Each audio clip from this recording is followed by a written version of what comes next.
Dimanche 18h, c'est votre rendez-vous avec l'heure de jeu sur Téléclub pour voir l'essentiel de ce week-end de football suisse. Bonsoir à vous. Soyez les bienvenus. Dans la prochaine heure, on vous remontre tous les buts de cette 31e journée. Vous découvrirez également les interviews recueillies par nos commentateurs aux quatre coins de la Suisse. Un reportage consacré à Steve Bergen à l'occasion de son dernier match disputé du côté de la Maladière.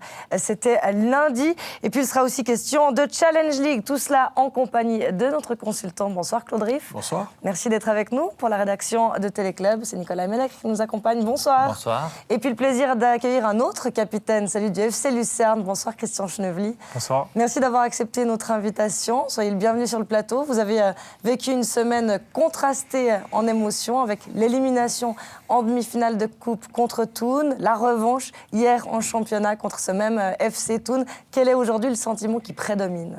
On est très content. Vu les résultats d'aujourd'hui, on réalise que ces 3 points, c'était extrêmement important. Et puis, on est très content d'avoir gagné ce match de hier. Comme Zurich, aujourd'hui face à Sion, vous avez été capable de mettre tout cela de côté, l'élimination et la déception de l'élimination de la Coupe. Ouais, c'était pas facile le mardi soir, là, parce qu'on a fait un super match. On n'arrivait pas à marquer un but. C'est pour ça qu'on s'est fait éliminer. Mais c'est le football. On connaît tous. Si on ne marque pas, on ne mérite pas de passer au final. C'est pour ça on s'est bien repris. On a dit qu'on veut absolument gagner ce match-là à la maison. Et puis, heureusement qu'on a pu gagner. On reviendra tout à l'heure en détail sur la partie que vous avez disputée hier face au FC Thun. Avant de nous intéresser à vous, Christian, et à votre parcours, on va prendre des nouvelles de votre frère Marco, qui évolue depuis le début de la saison avec le FC Haro en Challenge League. Les Argoviens, Nicolas, qui rendaient visite hier au leader servétien. Oui, c'est un week-end qui pouvait permettre aux premières places du classement de prendre un visage presque définitif. Il y avait le 2e contre le 4e et il y avait le leader contre le 3e. Commençons donc par cette rencontre entre Servette et Haro. L'indiscutable premier Servette a donné quelques surfroides à ses supporters lors des 2 dernières rencontres. Certes gagné face à Kiasso et Winterthur, mais sans convaincre totalement. Et face aux Argoviens, les Grenats ont pris les choses en main, se sont créés des occasions. Vous en avez vu quelques-unes, ont marqué grâce à Schalke. Opportunistes sur le renvoi de Nikolic, mais ont été finalement battus parce qu'après la pause, Frontino pour son premier but de la saison et Schindelholz, vous allez le voir, c'est un des buts, si ce n'est le but de la journée en Challenge League, ça arrivera après cette frappe qui a trompé Jérémy Frick. Schindelholz a donc permis à Haro de renverser la vapeur. Haro 3e qui reste ainsi dans la course à la place de barragiste avant un certain Haro-Lausanne samedi prochain. Il y a 5 points de différence entre Haro et Lausanne. La défaite n'a rien de dramatique pour Servette, toujours largement leader. Mais Claude, c'est quand même pour l'instant, on dit bien, un avertissement sans frais. Oui, c'est même un gros avertissement. Et en fait, il y aura le match, pas un match décisif, mais il y aura un Haro-Lausanne Sport qui va être déterminant, notamment pour Lausanne, qui doit faire absolument le match nul. Je pense que le match nul va atténuer les risques. Mais si Lausanne venait à perdre, effectivement, Haro est très dangereux. À signaler quand même, après leurs 7 matchs à 1 point, ils ont fait 24 matchs, 50 points. C'est quand même un parcours assez extraordinaire. Alors, je ne sais pas, tu as un espion là-bas à Haro. Qu'est-ce qui s'est passé pour un redressement si spectaculaire? Ouais, l'arrivée de Mayerhofer, notamment, il a marqué beaucoup de buts quand il est arrivé. Mais sinon, c'est le football, tu ne peux pas l'expliquer pourquoi. Et puis, je suis content pour eux, parce que ils ont souffert au début de l'année. Mais heureusement, ils ont fait les points là. Christian, vous croyez cette équipe d'Haro capable d'arracher la place de barragiste à Lausanne? Bien possible, il y a encore 5 matchs à jouer. Et puis le prochain match, le duel direct, c'est important s'ils gagnent. Mais sinon, ça va être assez dur parce que Lausanne, ils ont une bonne équipe. Ils ont de très bons joueurs qui peuvent faire la différence. Haro aussi. Et puis, le week-end prochain, on sera plus, quoi. Vous avez l'occasion d'aller en voir, vous, des matchs de votre frère en Challenge League? Non, j'ai jamais été. À Kriens, j'étais une fois, mais sinon, j'ai pas été. Mais ça tombe beaucoup quand on joue le même jour et puis voilà. Normal, bien sûr. On peut s'attendre quand même à une influence des grands soirs au Bruglifeld. Franchement, s'il n'y a pas 5000 spectateurs pour ce match, ça serait décevant. pour la réception donc, de cet adversaire, le Lausanne Sport, qui faisait l'ouverture justement de cette 31e journée avec un autre choc. Lausanne qui enchaînait, Nicolas, un 4e succès consécutif. Oui, Lausanne a assuré l'essentiel, les 3 points contre Winterthur. Tout n'a pas été facile. Il a fallu attendre la dernière demi-heure pour que cette victoire au final 4-1 se dessine. Oliveira a très rapidement ouvert la marque à la 9e minute déjà. Radice lui a répondu juste après la pause au cœur d'une défense vaudoise un peu passive sur le coup. Et ensuite, c'est Marjota Endoy et Dominguez qui ont trouvé le chemin défilé entre la 60e et la 88e minute. Il faut aussi signaler qu'alors les Vaudois évoluaient à 11 contre 10, juste après le 1 partout. Doumbia a été expulsé pour une vilaine faute sur Pache. Lausanne va beaucoup mieux, désormais 4 succès de suite, vous l'avez dit Elodie, mais jouera très gros lors de ces 2 prochains matchs. On a dit ce match à Arro, mais il y a aussi ce match contre Servette, Claude, où Servette espère déjà fêter le titre de champion, la promotion face à Lausanne, qui aura lui besoin de points ce jour-là. Oui, alors quand on voit le tir de Endoy, oui, c'est vrai que Servette, bien sûr, va fêter le titre, mais je dirais que c'est pas anecdotique pour Servette, mais pour Lausanne, c'est bien sûr, ces 2 matchs vont faire la différence. Comme on l'a dit tout à l'heure, je pense qu'un match nul devrait être suffisant. Ils gardent les 5 points. En plus, un gros goal average en faveur de Lausanne Sport, ce qui ferait un 6e point. Donc, pour moi, les jours de Lausanne Sport, c'est bien sûr le prochain match. Et c'est Arau. Et Winterthur est définitivement enterré désormais dans la lutte pour la place de barragiste. On va faire justement le point sur le tableau complet des résultats et puis les incidences au classement à 5 journées de la fin de la saison, Nicolas. Oui, on est au même point du championnat qu'au niveau de la Super League, avec les résultats des romans que vous connaissez désormais. Victoire très importante pour Schaffhouse à Vaduz et statu quo avec les résultats d'aujourd'hui dans la lutte contre la relégation, puisqu'entre Kriens et Chiasso, il n'y a pas eu de but. Et Ville a fait match nul face à Rapperswil, 1 partout. Au classement, les 8 points de différence entre Servette et Lausanne Sport, encore 15 en jeu. La différence entre Lausanne et Arro, on l'a évoqué. Surtout, le coup d'œil sur la deuxième moitié. Kriens, Vaduz et Schaffhouse, 35 points. Rapperswil, 32. Il n'y a pas de barragiste, rappelons-le, en Challenge League. Seul le dernier descend. Et pour l'instant, c'est Chiasso, mais qui reste totalement dans le coup avec ces 2 petits points de retard seulement sur Rapperswil. Et surtout, dans ce championnat, il y a encore passablement de confrontations directes aussi en deuxième moitié de classement. Et on notera que du côté de la remontée, la promotion, c'est Stade Lausanne qui a gagné ce week-end, qui a confirmé qu'il devrait avoir la confirmation de sa licence lundi. Claude, une réaction encore à remonter? Oui, magnifique. Binotto, l'entraîneur, qui a fait un travail fantastique avec son équipe, avec des anciens joueurs aussi qui ont de l'expérience aussi de Challenge League. Pas beaucoup, mais un état d'esprit incroyable et puis surtout une régularité qui est vraiment à relever.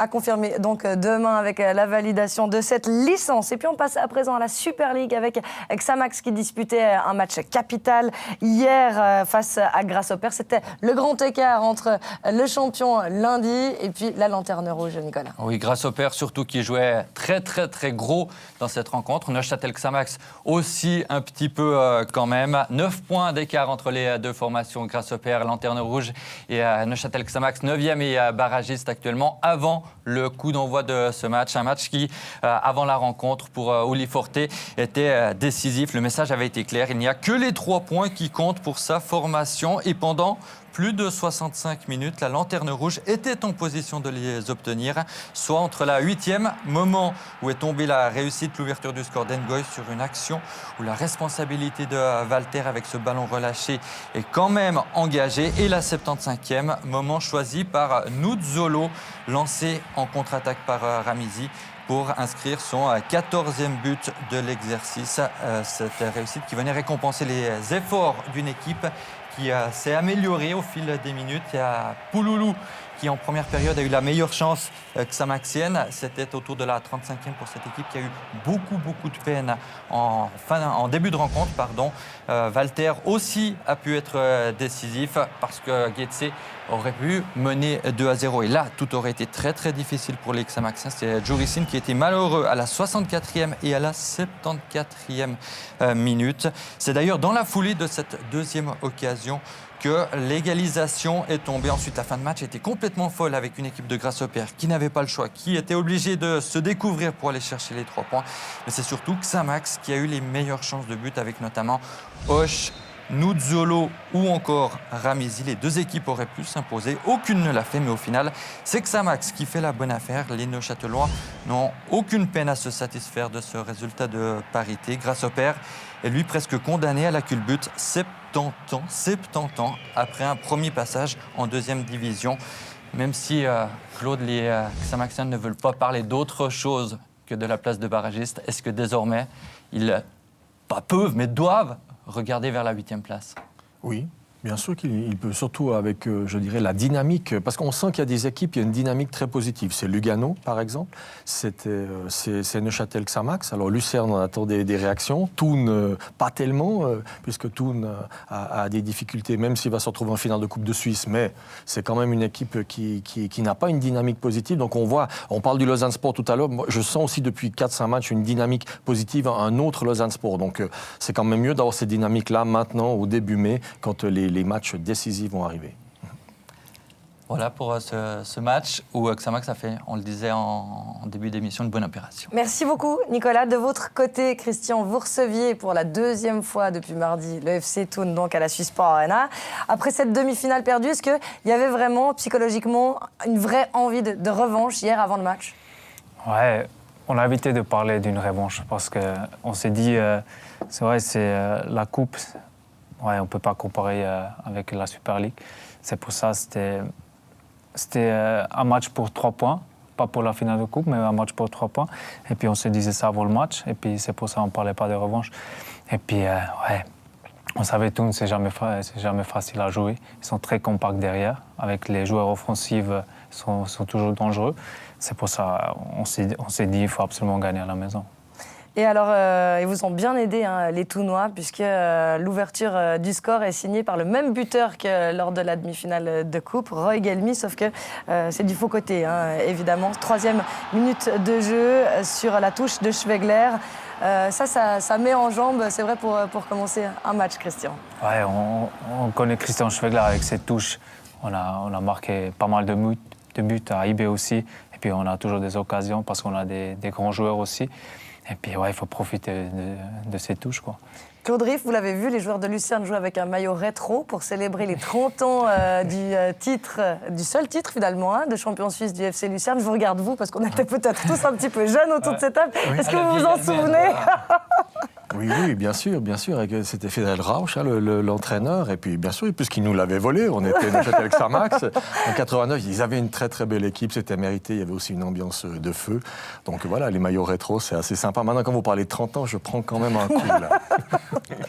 Bon, nous, on était quand même déjà nés, mais en courte culotte. Hein. Des Lucernois, donc, très offensifs dans ce début de rencontre, qui comptaient déjà 8 tirs cadrés à 0 à la demi-heure de jeu. Ils vont être récompensés à la 34e pour leur pressing avec Eleke, qui se défait de sous terre avec le grand pont. Kablan écarte le danger, mais le ballon qui revient sur Schurf, qui ne se fait pas prier pour cette frappe lointaine qui fait mouche. Schurf qui est toujours un joueur intéressant. Je trouve qu'il a la limite vraiment d'être un très bon joueur, un joueur de l'équipe de Suisse. Et puis après le thé, Marc Schneider va faire rentrer Tossetti et Spielmann, et c'est ce dernier qui va parvenir à réduire la marque à la 50e, alors qu'il y a discussion sur la sortie complète ou non de ce ballon guidé par Carlin. Difficile à dire, hein, Christian? Ouais, même sur la première action. On peut siffler faute aussi. C'était un peu facile, mais quand même, dans les 16 mètres, on peut le siffler. Et puis, ouais, à ce moment-là, j'étais en train de m'échauffer. Et puis, j'ai vu le ballon dehors, mais c'est les arbitres qui décident, c'est eux les chefs sur le terrain, et puis il faut accepter. Claude, c'est compliqué, hein, sans vraiment la caméra alignée, oui. Est-il? Parce qu'il faut que le ballon sorte absolument complètement. Oui, tout à fait. Non, là, ça, c'est impossible pour nous de le dire. À relever quand même l'assist de Carlin, parce qu'il n'était pas facile à réaliser. Il a fait un sauvetage incroyable. Et le 3e but, Lucerne récompensé avec Blessing Eleke qui va saler l'addition, 88e minute. Il trouve beaucoup d'espace, il peut tromper Fèvre. C'est donc le 3-1, score final. Christian, une 5e victoire à domicile en 16 matchs, ça fait du bien. Ouais. On savait qu'à la maison, on n'a pas fait assez de points. Et puis, ouais.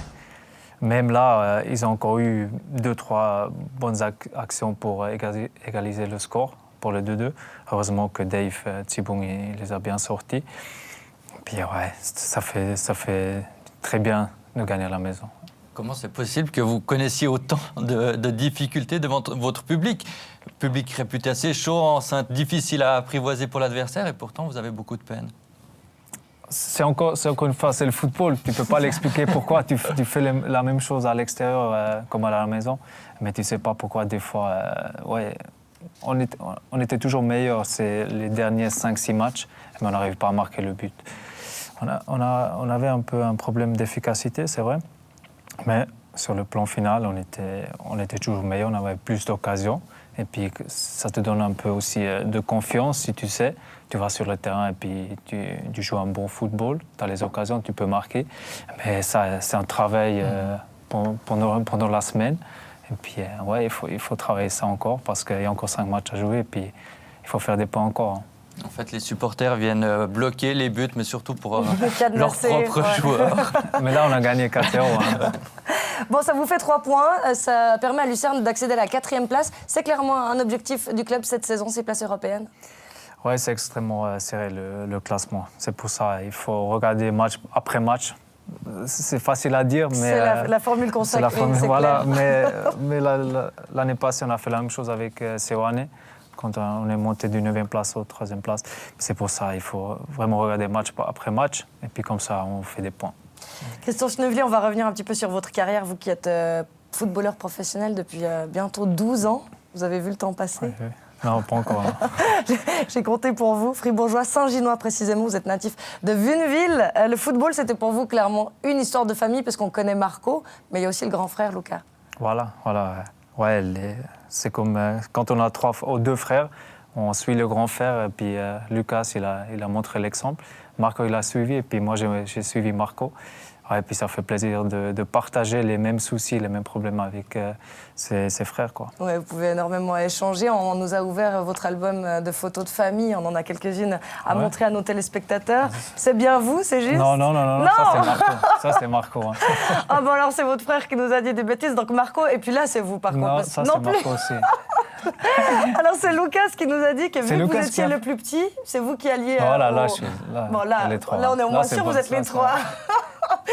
On nous a dit que comme vous étiez le plus petit, c'était vous qui deviez aller au but parce que vous n'aviez pas le choix. Ouais, notamment, c'est les 2 frères qui décident, les plus âgés. Donc vous ne pouviez que obéir, quoi. Voilà, c'est pour ça le nez, il est un peu bloqué. À cause du poste de gardien. Voilà. Je suis saigné tous les jours presque, et puis, mais ça m'a fait plus dur encore, je crois. Bon, et puis les débuts, alors c'est chez IB, au M21, vos premières minutes en Super League, vous vous en souvenez? Vous les disputez la saison 2007-2008 contre une formation romande. C'était contre Xamax. Contre Xamax, c'est la fameuse année où IB et le FC Bâle sont à la lutte. Une défaite contre Xamax 3-0. Qui va finalement faire perdre le titre à IB. On imagine un souvenir contrasté entre les premières minutes dans l'élite du football suisse et puis cette défaite. Quel souvenir vous en gardez? Ouais, c'est difficile à dire parce que ça fait 12 ans maintenant et puis j'ai fait presque 300 matchs en Super League, j'ai fait 20 matchs en Europa League, j'ai fait 27 matchs en Challenge League encore et puis ouais, ça passe un peu. Et puis, mais j'oublierai jamais que j'ai fait mes premiers pas à IB et puis je suis très content, j'ai pu faire ce chemin-là et puis je suis très reconnaissant à IB pour me donner cette chance. Ça représente quand même quelque chose, IB, pour un Saint-Ginois. C'était le club que vous suiviez? Non. J'ai suivi Lausanne au début, mais quand même, on était toujours au stade de Wankdorf. Quand j'ai regardé la finale de la Coupe Suisse, IB Lausanne, et puis c'était mes premiers pas dans le football professionnel. Mais sinon je supportais toujours Lausanne, quoi. C'est aussi là, évidemment, que vous rejoignez votre frère Marco. Vous avez longtemps... C'est le coéquipier avec lequel vous avez disputé le plus de rencontres. Hein. J'ai regardé 122 matchs. 122 matchs. Vous avez été sur la pelouse en même temps, que ce soit sous le maillot d'IB, celui de Thun, celui de Lucerne. Ça a été finalement déterminant dans votre carrière de choisir des clubs en fonction d'où était l'un ou l'autre, pour l'un et l'autre? Non. Je n'ai pas fait exprès de le suivre. Mais quand on a commencé à IB, c'était clair, moi je veux jouer en première équipe aussi, et puis il était là aussi. Puis après, il s'est fait prêter à Kriens, moi je me suis fait prêter à Bienne aussi. on est revenu ensemble à IB encore. Et puis, ouais, il a vécu des moments difficiles aussi avec sa blessure. Moi aussi, au début, je ne jouais pas beaucoup de matchs. C'est pour ça qu'on s'est retrouvés à Thun aussi, parce qu'on voulait jouer, on ne voulait pas seulement regarder sur l'argent, on voulait jouer aussi, on voulait faire notre carrière. Et puis, ouais, ça se trouvait toujours à Thun et puis après Lucerne aussi. Mais c'était un peu le hasard aussi. Sur la pelouse, quand même, vous vous trouviez bien, vous vous sentiez l'un l'autre. Est-ce que, à côté de votre frère, il y a un autre coéquipier avec qui vous avez eu un contact, un échange comme celui-là? Non, c'est vraiment Marco. Ouais, même aujourd'hui, je l'entends tous les jours, si par WhatsApp ou par téléphone, parce qu'on est très proches. Et puis, heureusement qu'on a pu garder cette relation dans un domaine comme ça, ouais. Claude, quand deux joueurs ont les liens du sang, il y a quelque chose en plus d'une dimension supplémentaire. Oui, certainement. Mais je pense que quand même le petit a dû donner plus de ballons au grand qu'à d'autres coéquipiers. Hein. Je pense que tu confirmes. Mais c'est sympa, c'est bonheur de voir des frères jouer ensemble. Des fois, c'est des frères jumeaux, des fois, c'est les frères. Il y a quelque chose de supplémentaire. Ils se protègent aussi passablement.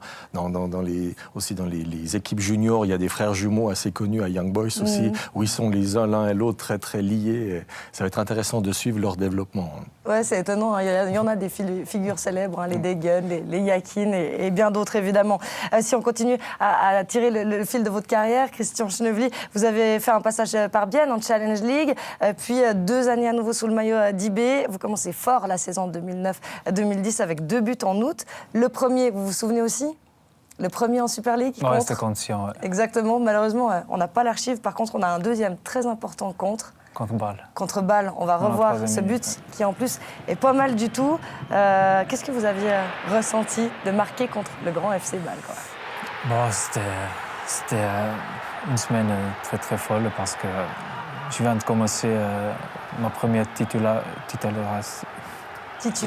Voilà, merci. Ça fait beaucoup de syllabes en français. Merci en tout cas de faire l'effort de parler avec nous en français. Et puis après le match prochain direct contre Bâle. Et puis ouais, je rentre, je sais plus, à la 70e minute comme ça. Et puis ouais, j'ai essayé, j'étais jeune, j'ai pas réfléchi. Et puis heureusement, j'ai pu marquer là un but comme ça. Vous réfléchissez plus maintenant? Ouais, c'est l'âge, quoi. Trop? C'est l'âge. Des fois, oui. Ouais. Des fois, oui, on réfléchit trop parce que ouais, on est capitaine, on veut faire tout juste, tout bien pour l'équipe. Et puis des fois, on réfléchit beaucoup. Hein. À ce moment-là, IB était coaché par un certain Vladimir Petkovic, je crois. Quel souvenir vous gardez de ce monsieur? Ouais, c'était mon premier entraîneur professionnel, quoi. Et puis, ouais, il était très, comment on dit, il parlait beaucoup avec les joueurs. Il m'a beaucoup aidé, il m'a beaucoup appris aussi. Parce que là, on était presque la seule équipe qui jouait un 3-4-3. Et puis, ouais, j'ai beaucoup appris de Vladimir Petkovic. Ouais. Ça a presque quand même été, peut-être, à la fin de cette saison, la plus grande déception de votre carrière. Il y a eu les demi-finales de Coupe de Suisse, mais il y a surtout eu cette saison avec l'avantage gigantesque de Young Boys qui a été gâché définitivement lors de la dernière journée. Ce but-là aurait pu faire la différence. Ouais, mais c'était trop tôt, je crois. C'était en août, c'était trop tôt. Mais après, on a eu trop de problèmes avec la blessure de Marco aussi, avec Chiliapi aussi, avec cette histoire-là, avec Doumbia aussi. Et puis, ouais, on ne méritait pas encore. C'était pas encore le temps à IB, je crois. C'était encore le temps pour Bâle.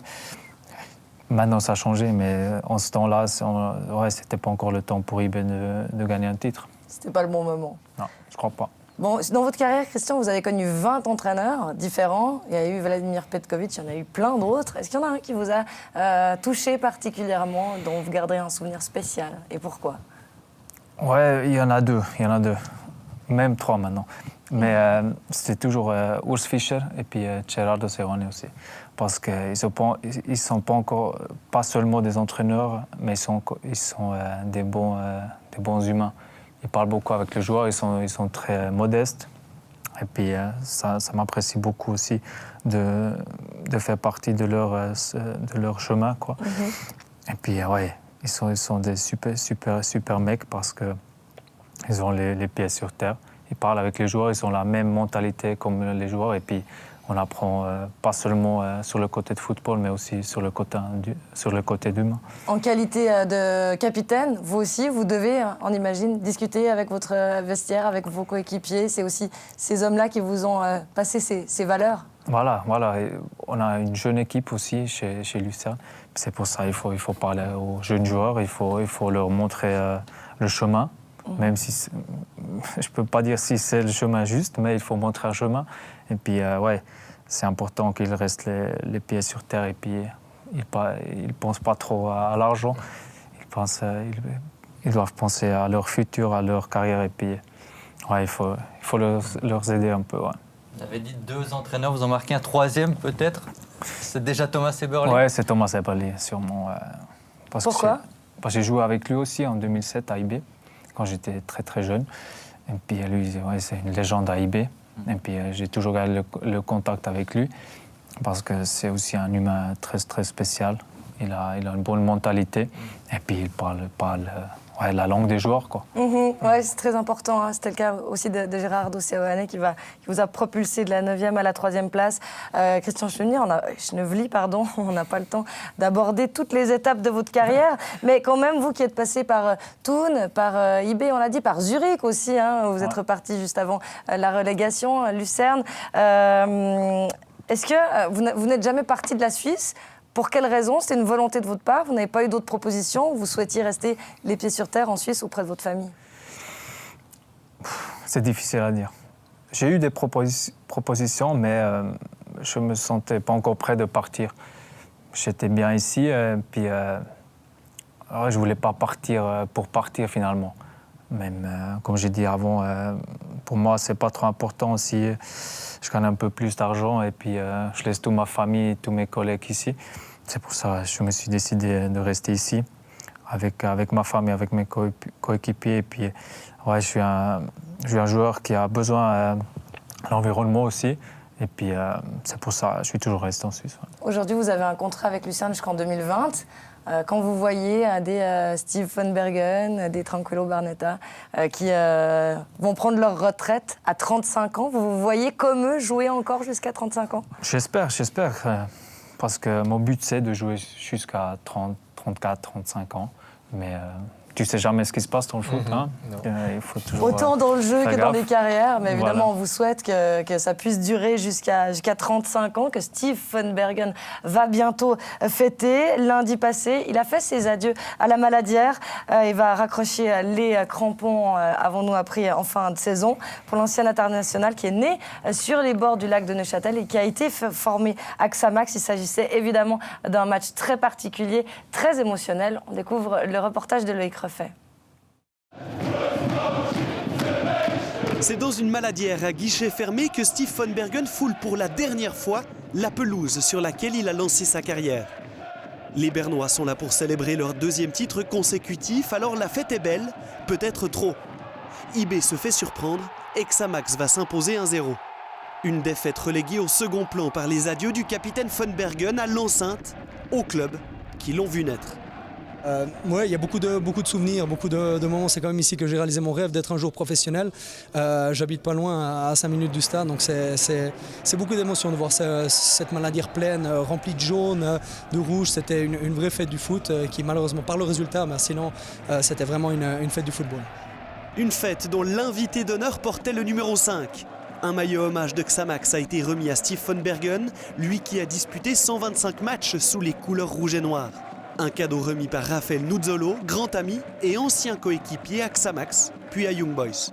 Ça a toujours été un exemple parce que j'ai suivi un petit peu son chemin. On s'est toujours un petit peu eu au téléphone pour avoir des conseils par rapport à la carrière qu'on faisait, si on devait faire des choix. Qu'est-ce qu'il pensait des matchs? On fait toujours un petit débrief aussi après chaque match. Donc ça aide d'avoir un ami dans le foot. Les deux amis se sont croisés et affrontés devant la surface bernoise. Grâce à 50 sélections sous le maillot suisse, 2 participations à 1 euro et une Coupe du Monde, Steve, en bon patron, tient sa ligne avec expérience. En première mi-temps, le contre mené par Nuzzolo va très vite, mais Pickle peut en témoigner. Le capitaine des Bernois reste très difficile à surprendre.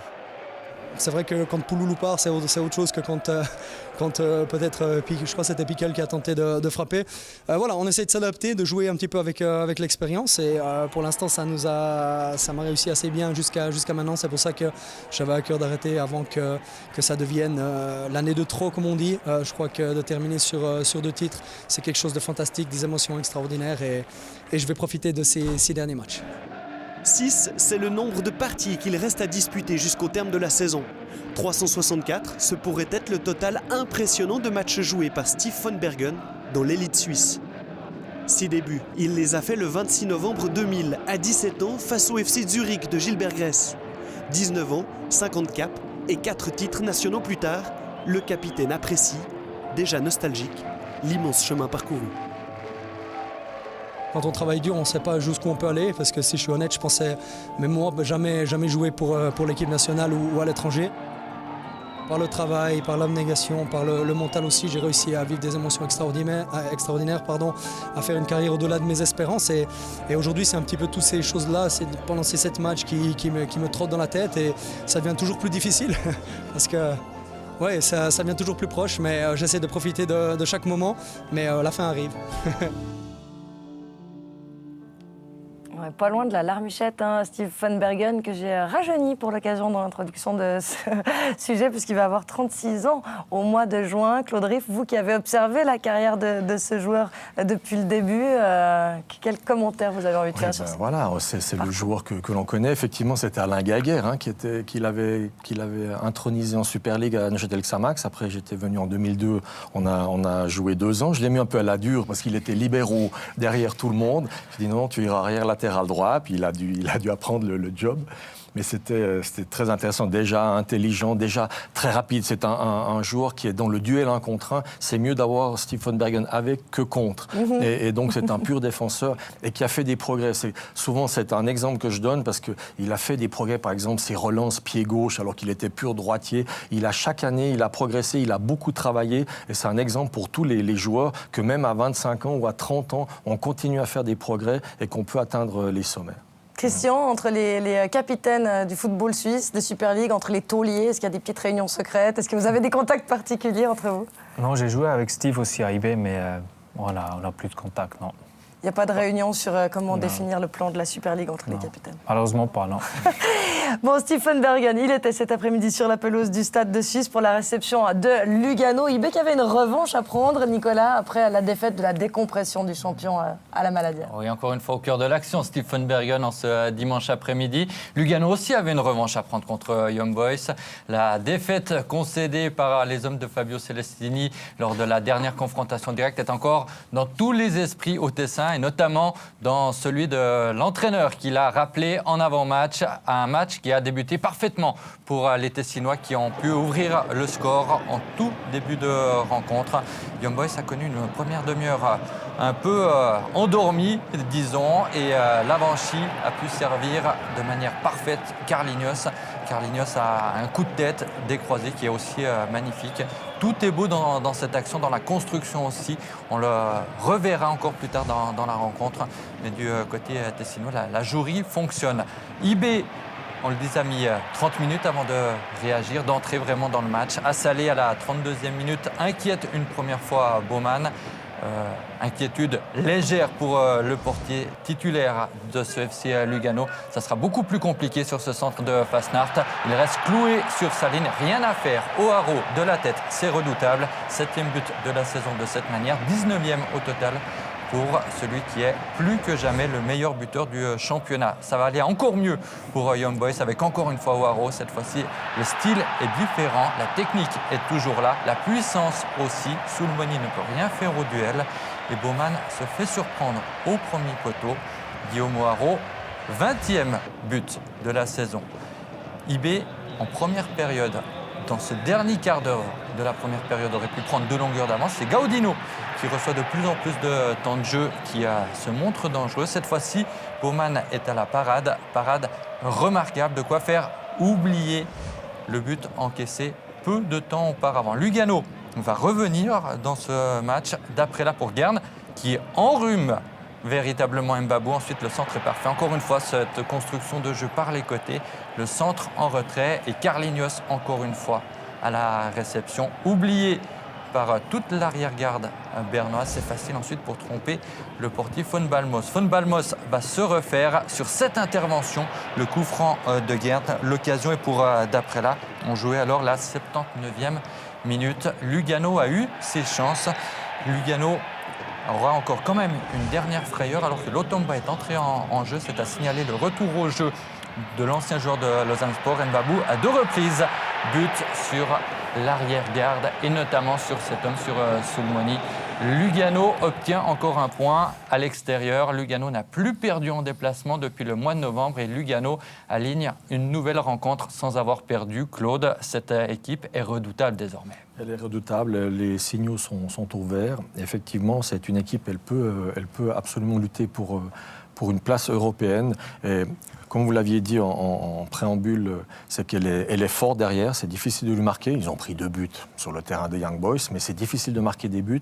Et puis devant, il y a quand même cette force de frappe offensive qui est quand même intéressante. Et Sadikou n'a encore pas marqué, a de la peine à retrouver la forme qui était la sienne il y a quelques mois auparavant. Mais imaginez que Sadikou revienne en forme au mois de mai, et puis là, c'est un Lugano redoutable. Le week-end prochain, il y aura une rencontre très très intéressante et importante dans la lutte pour l'Europe. Lugano recevra le Lucerne de Christian Schnevely.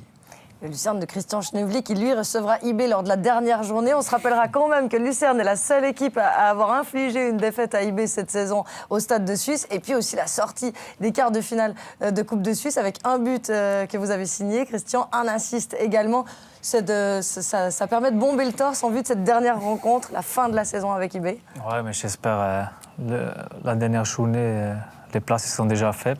Comme ça, on est bien, on peut aller tranquillement à Berne. Mais non, c'est jamais facile de jouer à Berne. Mais tu sais jamais ce qui se passe là, les prochains matchs. C'est pour ça il faut garder le focus, il faut travailler bien ces dernières semaines. Et puis, il faut faire des points.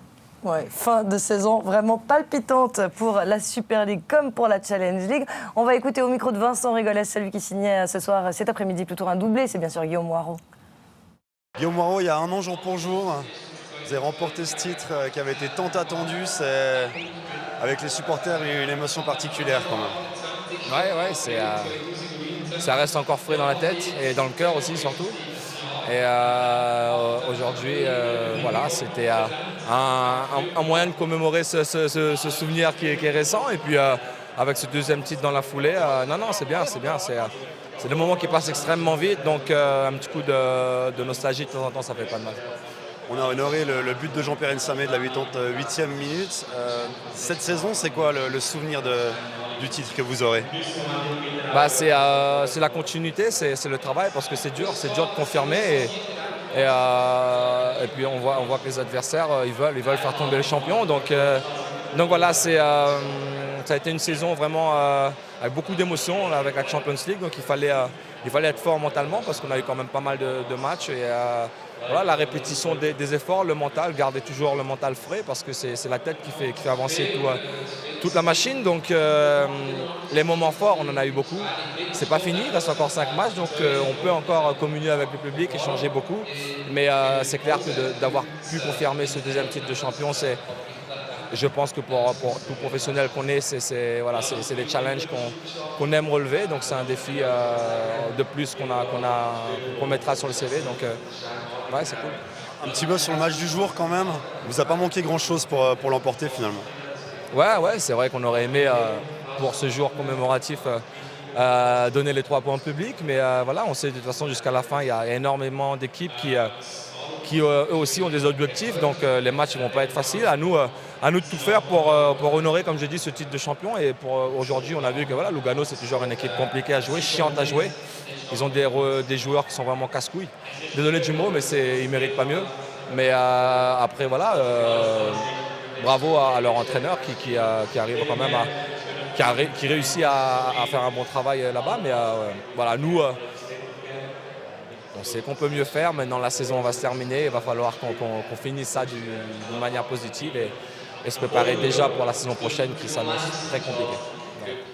Eh bien oui, compliment à Lugano, ça fera plaisir à Fabio Celestini. IB qui a encore du pain sur la planche pour ces 5 dernières journées, des records à battre pour dépasser les Rhénans. Nicolas, les Rhénans qui rendaient visite ce dimanche à Saint-Gall en Suisse orientale. Oui, les Rhénans assurés depuis hier et le revers de Thun de terminer deuxième de la saison. Ce n'est pas une véritable surprise. Saint-Gall, par contre, lui ne sait pas de quoi son avenir et sa fin de saison sera faite. Les hommes de Peter Zeidler qui doivent comptabiliser. Ils espéraient le faire contre les vice-champions de Suisse dans des conditions très très difficiles au Kibun Park avec la grêle qui est même tombée sur le cuir chevelu et sur les joueurs des deux équipes en tout début de rencontre.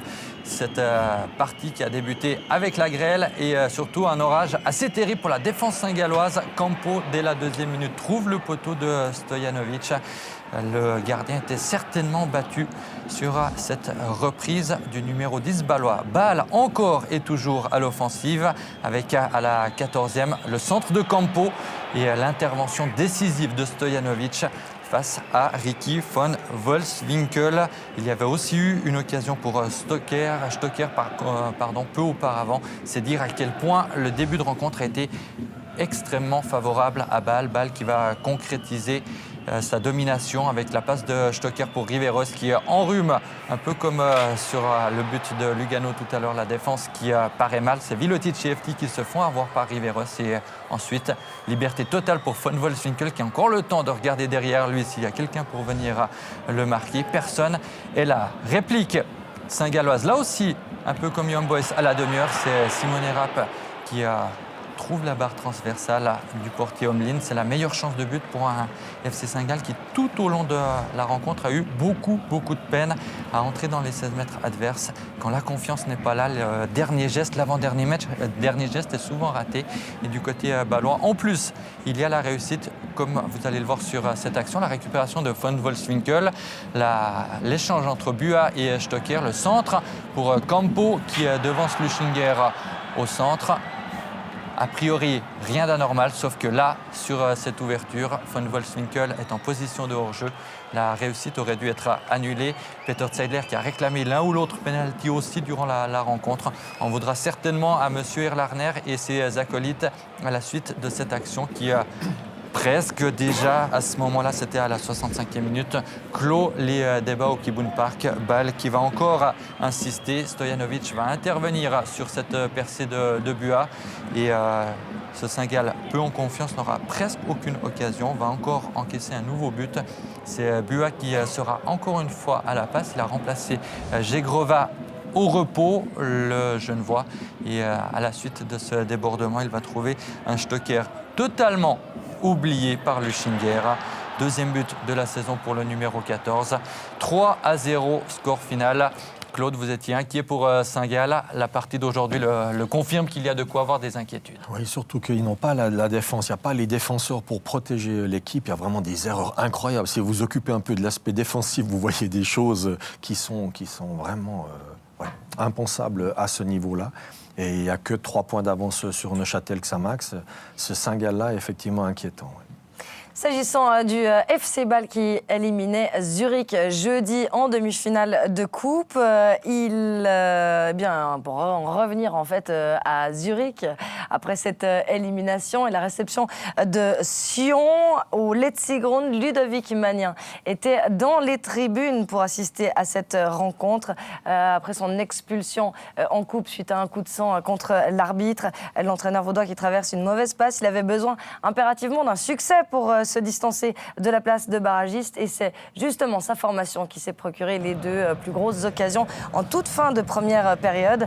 La première à la 44e avec la remise de Karabadze pour Cissé et la reprise de volée pas cadrée, Claude. Oui, ça c'est presque la plus grosse parce qu'il est face au but. Imaginez cette frappe cadrée, elle est pratiquement inarrêtable. Ou le gardien la prend sur lui, ou c'est lui. Et puis Xavier Kouassi qui retrouvé à la charnière centrale aux côtés d'Endoy se montre déterminant ici juste avant le repos. Il se jette devant Dom Johnny. Voilà, donc c'était 3 occasions de but à 1 pour Zurich puisqu'il y a eu l'occasion de Kazami qui n'a pas compté. Mais le FC Sion est très bien rentré en deuxième mi-temps. Absolument, la première frayeur à la 46e avec la combinaison entre Legnani et Thomas. Et Thomas, c'était bien joué. Thomas qui aura encore une belle occasion. Donc il est rentré dans le box, il était dangereux. Tout le monde était battu là, de Zurich sur cette action. Et puis là, Claude, l'énorme occasion valaisanne, la plus grosse, juste avant l'heure de jeu. C'est Casami qui touche d'abord le poteau, Leniani qui perd son duel contre Brecher et puis Uldrikis qui sera contré par Krejci. Incroyable. 3 joueurs différents, 3 occasions. On n'arrive pas à créer ça. Regardez.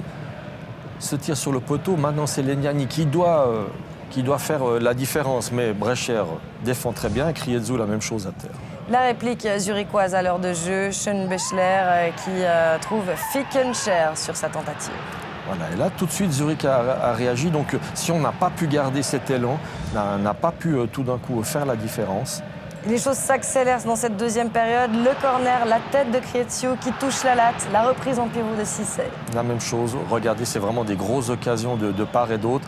On se dit que celui qui va marquer le but risque de prendre un avantage décisif. On change de côté avec Abdelawi sur le flanc gauche, le centre et puis Thomas de la tête qui frôle la transversale. Oui, dommage le jeu de tête alors qu'Abdelawi fait un superbe action. Regardez ce centre, il est parfait pour marquer. Donc on voit bien que ça aurait pu basculer d'un côté comme de l'autre et ça bascule là à Zurich, il le met très bien. Avec l'ouverture du score sur balle arrêtée, corner botté par Marquezano, c'est O'Day qui s'élève pour mettre la tête. Voilà, son 9e but. Et c'est dommage parce que c'est une balle arrêtée. Normalement, on se prépare bien, on peut aller au duel. On se rappelle Wolfswinkel qui avait gagné le duel contre Neitske. Et puis là, c'est la même chose. C'est de nouveau un joueur de Zurich qui est tout seul à sauter. Alors que, voilà, dans les 16 mètres, balle arrêtée, je pense qu'on peut aller épaule contre épaule, on peut prendre de la force, on peut gêner. Ce n'est pas le cas. Vraiment, Sion, là, est prétérité. Chaque fois qu'il y a des corners ou des coups francs excentrés, Sion est en danger. Ouais, belle réaction quand même à noter du FC Zurich qui se donne un petit bol d'air frais sur cette place de barragiste parce que là, ils sentaient le souffle de Neuchâtel Xamax dans le dos. Hein. Oui, tout à fait. Alors maintenant, c'est 37 points, c'est 4 points d'avance. Imaginez s'ils avaient perdu, c'était plus qu'un point d'avance. Donc, mais en fait, celui qui gagne, celui qui perd, on est en train de se regarder. Enfin, Christian en a parlé tout à l'heure, ils peuvent regarder l'Europe. Si vous faites 2 matchs à 1 point, vous allez regarder la relégation. Donc, c'est le bon côté de ce championnat à 10 équipes où les 2 premiers sont largement battus. Maintenant, Grasshoppers aussi. Puis là, il y a 7 équipes. Il va y avoir un suspense qui ne nous déplaît pas. Et c'est tant mieux pour nos téléspectateurs qui vont nous suivre encore lors de ces 5 dernières journées. Côté valaisan, c'est une 2e défaite d'affilée. Là aussi, tout peut aller très vite. On va écouter la réaction de Kevin Fickencher au micro d'Alain Rohrbach. Kevin, 2e défaite de rang pour le FC Sion. Comment on l'analyse et surtout dans quel état d'esprit vous êtes? On est frustré. On est venu avec des ambitions. Malheureusement, on repart les mains vides. Ça a été un match compliqué. On a fait une première mi-temps difficile, mais on était encore dans le coup. Après, en deuxième, on a eu des occasions qu'on n'a pas marquées. Eux aussi, ils ont eu quelques occasions. Et à la fin, tu repars les mains vides de Zurich. Ça fait mal un peu. On a le sentiment que c'est dans les 20 premières minutes que vous ratez le coche. C'est aussi votre sentiment de la deuxième mi-temps, bien sûr. Ouais, on était revenu avec des meilleures intentions. On a corrigé quelques points à la mi-temps avec le coach et je pense qu'on était pas trop mal. Voilà, et on n'a pas marqué, c'est malheureux et on sait que quand on ne marque pas, souvent derrière on est exposé à un certain danger de l'adversaire et malheureusement ça s'est payé aujourd'hui. Rapidement, on est obligé de vous demander, avec ce classement si serré, devant, derrière, on regarde où du côté de Sédunois? Il faut regarder nous-mêmes, ça sert à rien de regarder les autres, je pense que c'est à nous de faire le boulot. Maintenant, on a un super match qui nous attend la semaine prochaine. Donc regardons nous-mêmes, balayons devant notre porte. Et puis faisons le boulot et il faut engranger des points maintenant. Et après cette victoire, le FC Zurich respire mieux. Il est entré en jeu en cours de route. C'est Benjamin Cololi dont Alain Rohrbach a recueilli les impressions. Elle est importante, vous l'attendiez depuis quelques temps. Expliquez-nous comment vous l'avez vécu, cette victoire, enfin. Ouais, comme tu dis, enfin, ça fait vraiment plaisir. Je pense que toute l'équipe a le sourire, mais il ne faut pas qu'on s'arrête là. Il faut qu'on fasse une petite série maintenant. On a besoin qu'on dégage au plus vite de ces dernières places et qu'on se retrouve de nouveau en haut. Le public, les journalistes peut-être étaient inquiets pour le FC Zurich. Dans le groupe, vous étiez quand même malgré tout serein, malgré cette situation difficile. Non, c'était difficile parce qu'au final, il faut être honnête avec soi-même. Et voilà, là, on était gentiment, surtout avec le point encore hier de Xamax, on était gentiment un peu dans la mouise. Donc voilà. Après, je pense qu'on connaît nos qualités, on connaît nos capacités. On a eu vraiment une phase difficile où là, on a enfin sorti la tête de l'eau. Et puis, il faut regarder maintenant vers l'avant et ne pas s'arrêter là, comme j'ai dit avant. Voilà pour la 5e et dernière rencontre qui se disputait pour le compte de cette 31e journée. On va faire un récap, hein, Nicolas, parce que ça se tient dans un mouchoir de poche. Oui, à certains endroits du classement, au milieu notamment, parce que devant et derrière, désormais, tout est relativement clair. D'abord, les résultats avec Neuchâtel Xamax et Grasshopper qui se sont séparés sur le score de 1 partout. Succès de Lucerne 3-1 face à Thun, de Zurich 1-0 contre Sion. Bâle a facilement gagné à Saint-Gall 3-0 et deuxième match nul de cette 31e journée. Le leader et champion Young Boys tenu en échec par Lugano dans le stade de Suisse.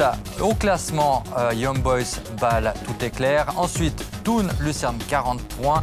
Lugano à 2 longueurs de ces deux formations. Sion et Zurich à 3. Saint-Gall à 4. Le petit espace entre Saint-Gall et Neuchâtel Xamax, très petit, de 3 points. Et le plus grand entre Xamax et Grasshopper, 9 points. Il reste, on le rappelle, 15 unités en jeu pour chacune de ces formations. Ça veut dire 5 matchs à jouer. Voici le programme de la 32e journée du week-end prochain. Samedi, le FC Bâle reçoit Zurich. Saint-Gall rend visite à Grasshopper. Dimanche, Sion accueille le champion. Xamax se déplace à Thun. Et puis vous, Christian Chenevely, du côté du Cornaredo. Ça, c'est pas simple quand on doit aller jusqu'au Tessin. Ouais. En plus, là, avec la forme actuelle de Lugano. Voilà, on a vu dans les images, là, le match contre Berne, ils ont fait un super match. Puis là-bas, c'est toujours difficile à jouer.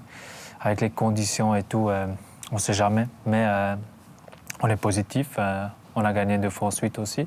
Puis ouais, il ne faut pas avoir peur. Il faut aller faire des points là-bas. Bon, c'est ce qu'on vous souhaite, évidemment, ce sera à suivre sur Téléclub. Téléclub qui vous propose chaque semaine une petite compile des moments drôles de la semaine de football et parfois aussi d'autres sports. Cette semaine, c'est signé Loïc Refait, c'est What the Foot.